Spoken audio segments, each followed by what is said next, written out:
بسم اللہ الرحمن الرحیم وما ارسلناک الا رحمۃ للعالمین صدق اللہ العظیم۔ حضرات محترم، رسول اکرم، نبی محتشم صلی اللہ علیہ وسلم، جن کو اللہ نے سارے جہانوں کے لیے رحمت بنا کر بھیجا، اور ان سے بڑھ کر ہمارے لیے کوئی ہستی نہیں ہے، اور وہ ہمارے ایمان کا حصہ ہے، ان کی عزت، ان کی تکریم۔ مگر جو حالات ملک میں پیدا کیے جا رہے ہیں اور تشدد کی جو لہر ایک بنائی جا رہی ہے، یہ قطعاً ٹھیک نہیں ہے، اور رسول اکرم نبی محتشم صلی اللہ علیہ وسلم کی تعلیمات کے منافی امر ہے۔ حضور نے تو فرمایا تھا المؤمن اخو المؤمن، مومن مومن کا بھائی ہے، اور پھر یہ افواج، یہ سیکورٹی ادارے، یہ پولیس، یہ ہماری ہے جو ہمارے ہر وقت امن کا خیال کرتی ہے، ہمیں تحفظ دیتی ہے۔ آج ہم انہی کو مارنے کے لیے جو ہے جتھے بنا کر ہم نکلنے کی کوشش کر رہے ہیں، اور پھر مسلح جدوجہد جو ہے ملک میں کرنے کی کوشش کر رہے ہیں۔ میں سمجھتا ہوں نہ حکومت اس چیز کی اجازت دے گی اور نہ ہماری عوام اس چیز کی اجازت دے گی۔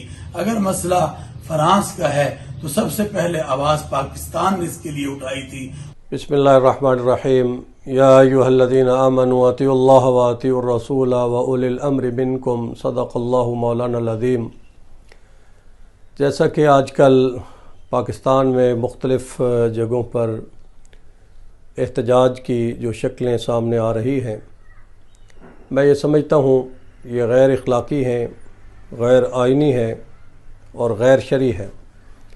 سورہ نساء میں بھی اللہ رب العزت نے حکم دیا ہے کہ اے ایمان والو، اللہ کے رسول کی اطاعت کرو، اور جو آپ کے اوپر حکمران ہیں ان کی اطاعت کریں۔ پاکستان کے اندر الحمدللہ ناموس رسالت کا قانون موجود ہے، ختم نبوت کا قانون موجود ہے۔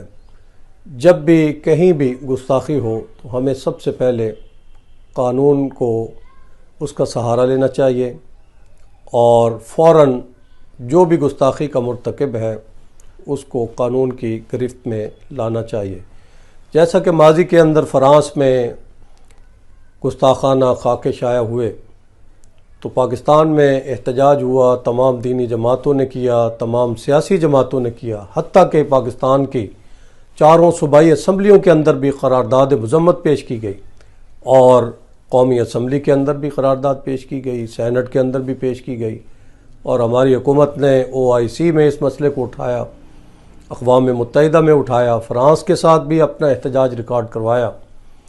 تو میں یہ سمجھتا ہوں حکومت، ریاست، اس کے سامنے ہمیں اپنے جائز مطالبات رکھنے چاہیے، اور ریاست کا پھر آگے کام ہے کہ عالمی سطح پر اس کو کیسے ہینڈل کرنا ہے۔ تو اس وقت ناموس رسالت کی آڑ میں روڈ بلاک کرنا، املاک کو نقصان پہنچانا، گاڑیوں کو جلانا، لوگوں پر حملے کرنا، سیکورٹی فورسز پر حملے کرنا، یہ غیر اخلاقی ہے، غیر شرعی ہے۔ بسم اللہ الرحمن الرحیم۔ اسلام دین محبت ہے، اسلام میں ایک دوسرے کے احترام کا حکم دیا گیا ہے۔ حضور پاک صلی اللہ علیہ وسلم محسن انسانیت ہیں، ان کی انسانی خدمات کو اجاگر کرنا ہر مسلمان کا فرض ہے۔ آپ کی سیرت طیبہ کے مختلف پہلوؤں کو عام کرنے کی ضرورت ہے۔ حضور پاک صلی اللہ علیہ وسلم نے ہمیشہ محروم طبقات کا ساتھ دیا، جہالت کے خاتمہ کے لیے علم عام کیا، خود تکالیف برداشت کی، کسی دوسرے کو تکلیف نہیں دی، دوسروں کو آرام پہنچایا، گالی کا جواب گالی سے نہیں دیا، جاہلوں کے اتہامات کا جواب بھی منطق، دلیل اور پیار کی زبان سے دیا۔ آج کی متمدن اور تہذیب یافتہ دنیا میں ہمارے پیارے نبی صلی اللہ علیہ وسلم کی شان میں گستاخیاں کی جاتی ہیں۔ ہر مسلمان کا فرض بنتا ہے کہ وہ حضور پاک صلی اللہ علیہ وسلم کی عظمت و حرمت کے لیے اپنا کردار ادا کرے۔ فرانس کے صدر نے جو گستاخانہ انداز اپنایا یہ انتہائی قابل مذمت ہے، اور اس کے خلاف پاکستان کے وزیر اعظم نے بہت ہی عمدہ اور دلیل و منطق کی بنیاد پر پورے عالم غرب کو جھنجھوڑا ہے کہ وہ ایسا رویہ اپنا کر کروڑوں مسلمانوں کے جذبات کو مجروح کر رہے ہیں۔ کوئی مہذب معاشرہ ایسی گھٹیا حرکات کی اجازت نہیں دے سکتا۔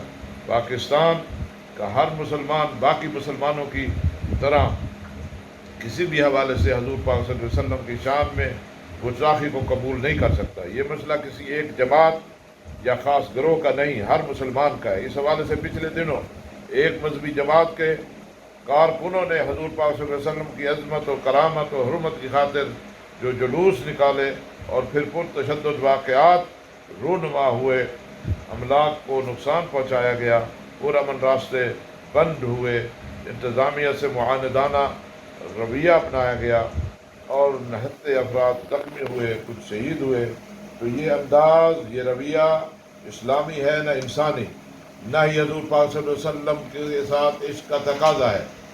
کسی ایک انسان کا قتل پوری انسانیت کا قتل ہے۔ جس کسی نے ایک مومن کو قتل کیا تو اس کے لیے جہنم ہے۔ ہم اس مذہبی جماعت کے سنجیدہ شخصیات سے کہیں گے کہ جو کچھ آپ کی جماعت کے نام سے ہو رہا ہے یہ فساد ہے، یہ دین کی خدمت نہیں ہے، اور نہ ہی عشق رسول اور حرمت رسول صلی اللہ علیہ وسلم کے دفاع کا تقاضا ہے۔ حکومت سے مطالبات منوانے کا طریقہ پرتشدد مظاہروں سے کسی بھی حوالے سے درست نہیں ہے۔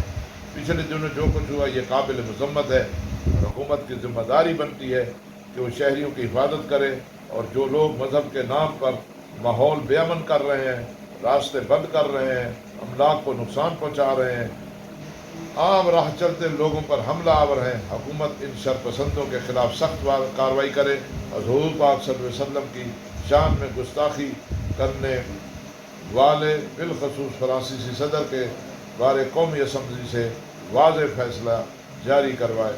اور وزیر اعظم پاکستان نے جس طرح اس مسئلے کو پہلے اٹھایا ہے، اب بھی وہ اس اسلامی ممالک کی تنظیم کے پلے بھرم سے اسے بھرپور طریقے سے اور بھرپور انداز سے اٹھائے، اور بین الاقوامی سطح پر پابندی لگوائی جائے کہ کوئی بھی آئندہ حضور پاک کی شان میں گستاخی نہ کر سکے۔ ماہ رمضان کا مہینہ ہے، یہ برکتوں اور رحمتوں کا مہینہ ہے، اس میں پیار اور محبت عام کرنے کی ضرورت ہے، اور حضور پاک صلی اللہ علیہ وسلم سے عشق کا تقاضا یہ ہے کہ ہم حضور پاک کی سیرت پر عمل کریں اور ان کا جو اسوہ حسنہ ہے اس کو اپنائیں۔ اپنے املاک کا نقصان پہنچانا، اپنے مسلمان بھائیوں کا قتل کرنا، اپنے مسلمان بھائیوں کے خلاف نعرے لگانا اور نجی املاک کو نقصان پہنچانا، یہ کسی بھی طرح سے حضور پاک صلی اللہ علیہ وسلم کی سیرت پر چلنے کا تقاضا نہیں ہے۔ اللہ تبارک تعالی ہم سب کو اسلام کی صحیح تصویر پیش کرنے کی توفیق دے اور حضور پاک صلی اللہ علیہ وسلم کے اسوہ پر چلنے کی توفیق دے۔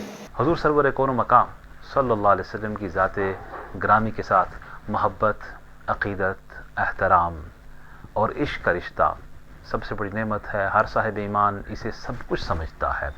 یہی وجہ ہے کہ جب بھی کہیں کوئی گستاخانہ عمل ہوتا ہے، بے ادبی اور گستاخی ہوتی ہے، تو ہر عاشق رسول تڑپ جاتا ہے، پورا پاکستان بیدار ہو جاتا ہے، بلکہ پوری امت اس درد کو محسوس کرتی ہے۔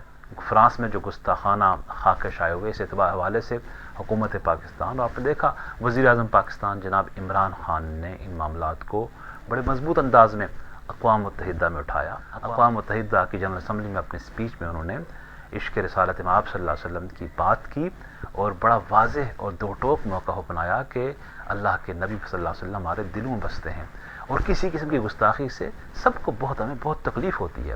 اس طرح سفارتی محاذ پہ اس کو اٹھایا۔ حکومت پاکستان نے ربیع الاول میں عشق رسول صلی اللہ علیہ وسلم کا ویک سیلیبریٹ کیا۔ تو میں سمجھتا ہوں پوری قوم اور سب عشق رسول کے نقطہ پر متحد ہیں، منظم ہیں، اور ہمیں اسی اتحاد کو آگے بڑھانا ہوگا، اور حضور پاک صلی اللہ علیہ وسلم کی ذات عالی مرتبت پہ سب کچھ ہر ایک قربان کرنے کو تیار ہے۔ یہ ایمان ہے ہمارا کہ محمد سے وفا تو نے تو ہم تیرے ہیں، یہ جہاں چیز ہے کیا لوح و قلم تیرے ہیں۔ میں یہ گزارش کرنا چاہوں گا کہ احتجاج، پرامن احتجاج، پیسفل پروٹیسٹ، یہ ہر شہری کا حق ہے۔ اس حق سے کسی شہری کو محروم نہیں رکھا جا سکتا، یہ حق کوئی کسی سے چھین نہیں سکتا، لیکن احتجاج کے نام پہ تشدد، افتراق، انتشار، گہراؤ جلاؤ، توڑ پھوڑ، ہنگامہ خیزی، اس بات کی اجازت نہیں دی جا سکتی۔ نہ وطن عزیز اس بات کا متحمل ہے، نہ اسلام کی تعلیمات ہمیں اس بات کی اجازت دیتی ہیں۔ جس اللہ کے پیارے حبیب صلی اللہ علیہ وسلم کا نام لے کے یہ احتجاج لوگ کر رہے ہیں، اللہ کے پیارے حبیب صلی اللہ علیہ وسلم کی تعلیمات محبت کی تعلیمات ہیں، رواداری کی تعلیمات ہیں۔ کسی قسم کے تشدد اور انتشار کا متحمل ہمارا ملک نہیں ہو سکتا۔ ہمارے دین کی تعلیمات ہمیں اس بات سے روکتی ہیں۔ ہمیں محبت کو، امن کو، رواداری کو فروغ دینا ہوگا، اور جو فرانس کا ایشو ہے اس کو پارلیمنٹ پہ چھوڑنا چاہیے. میں فردر یہ پارلیمنٹ سے یہ بھی مطالبہ کرنا چاہوں گا کہ اس بات پہ بھی لیجسلیشن ہونی چاہیے، قانون سازی ہونی چاہیے کہ احتجاج تو ہر ایک کرے، اس کا حق ہے، لیکن احتجاج کے نام پہ جو چوکوں اور چوراہوں پہ لوگ قابض ہو جاتے ہیں اور تشدد اور انتشار کو فروغ دیتے ہیں، اس بات کی قطعاً اجازت نہیں ہونی چاہیے. کسی پولیٹیکل پارٹی کو، کسی کو بھی اس کی اجازت نہیں ہونی چاہیے. بسم اللہ الرحمن الرحیم، نحمدہ ونصلی علی رسولہ الکریم، اما بعد. مسئلہ رسالت ہمارے ایمان کا جز ہے. اس کو بغیر تشدد کے اجاگر کرنا ہمارے ایمان کا حصہ ہے. میرا سوال ہے ان لوگوں سے جو معصوم عوام کو اذیت میں مبتلا کر رہے ہیں، ان کی املاک کو نقصان پہنچا رہے ہیں، ان کی گاڑیوں کو جلا رہے ہیں. خدا را مجھے یہ تو بتا دیں کہ عوام کا کیا قصور ہے؟ یہ غریب دہاڑی دار رکشہ ڈرائیور جو بیچارے کرائے پہ رکشہ لے کر چلاتے ہیں، ان کے رکشوں کو جلایا جا رہا ہے، وہ بیچارہ کہاں سے ادائیگی کرے گا؟ میں احتجاج کرنے والوں سے چند سوال کرتا ہوں. میرا پہلا سوال یہ ہے کہ جب فرانس میں گستاخانہ خاکے منظر عام پر آئے تو کیا پاکستانی حکومت اور پاکستانی ریاست نے اس مسئلے کو پوری دنیا میں اجاگر نہیں کیا؟ پوری دنیا کے سامنے اس کو نہیں اٹھایا؟ یہ میڈیا پر اس کا ریکارڈ موجود ہے کہ ماضی میں پہلے کبھی بھی ایسا نہیں ہوا کہ کسی نے اس مسئلے کو عالمی سطح پر اس طرح اجاگر کیا ہو. دوسری بات یہ ہے کہ ان پرتشدد مظاہروں کی وجہ سے طرفین کے سینکڑوں آدمی زخمی ہو رہے ہیں اور کچھ مر چکے ہیں. ان کا ذمہ دار کون ہے؟ یاد رکھیں، تشدد کا راستہ کبھی بھی مسئلے کا حل نہیں ہوتا. طرفین کو اس مسئلے کے لیے آمنے سامنے بیٹھ کر پرامن طریقے پر حل کرنا چاہیے. دوسرا، ہسپتال جاتے ہوئے کئی آدمی انتقال کر گئے.